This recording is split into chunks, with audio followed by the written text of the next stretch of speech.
Assalaamu calaykum. Muddo aad u dheer waxaa jiray maskaxdii hal-abuurka aadamaha ka damaysay, waana hal-abuurihii soo saaray waxyaabaha maanta keligooda iswada ama iswarwareejiya.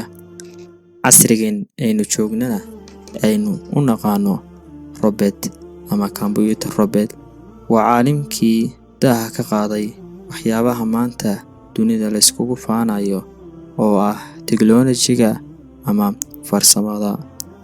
Haddaba waa kuma shakhsigaasi? Waa Badiicu Zamaan binu Ismaaciil al-Rasaas al-Jazari.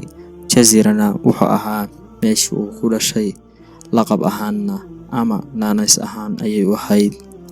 Wuxuu dhashay sanadku markuu ahaa 1136 miilaadiga.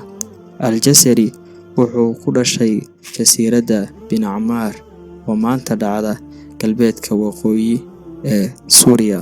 Caalimku wuxuu ahaa mid aad uga fikiri jiray dadka, caqligiisa oo dhanna waxa uu iskugu geeyay sida aadamaha nolosha iyo farsamada horumar uga gaari lahaa. Intaa waxaa u sii dheerayd inuu ahaa daaci weyn oo dhanna hal-abuuro ka ahaa. Wuxuu ahaa injineer, farshaxaniste. Taana waxa uu u sii dheerayd inuu ahaa qof xisaabta looga dambeeyo waqtiguu caalimku noolaa. Haddaynu xusno waxyaabihii uu dhaxalka nooga tegay caalimku, waxaa ka mid ah kitaabkiisa weyn oo la dhaho Al-Jaamic bayna al-cilmi wal-camal an-naafic, oo uu ku qoray cilmiga makaanikada ama farsamada gacanta.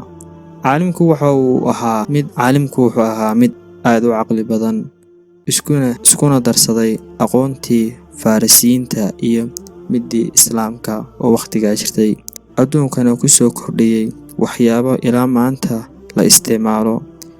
Waxa uu ahaa shakhsiga ugu horreeyay ee hal abuuray aalad wareegaysa oo biyaha kor uga soo saaraysa si xooga dhulka. Aaladaas oo ay ka faa'iideysan jireen xoolaha iyo dadkaba.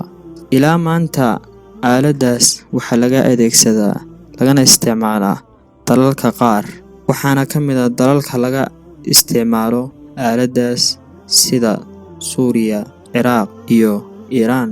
Waxa uu hal abuuray aaladan qarnigii 12aad, culimmadana ay ku tilmaami jireen casrigii dahabiga ahaa. Waxyaabihii uu kaga yaabiyey dunida waxaa ka mid ahaa mashiinkaasoo keligiis iswadaya, isagoo cidna aynan wadin, si casriyana u shaqaynaya, dadka iyo xooluhuna ay ka faa'iideysanayeen. Al-Jazari waxyaabihii uu dunida ku soo kordhiyey waxaa ka mid ahaa, haddaynu xusno, saacad u samaysan sida maroodiga oo kale, kuna shaqaynaysa biyo.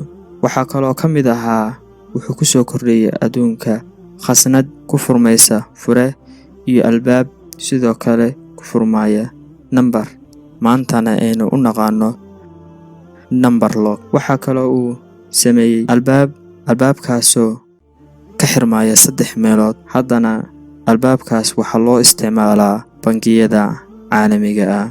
Waxaa kaloo uu sameeyey aalad muusig ah oo keligeed isgaraacaysa, afka qalaadna lagu dhaho musical robot. Badiicu Zamaan binu Ismaaciil al-Jazari wuxuu nooga tegay dhaxal, Allah u naxariisto.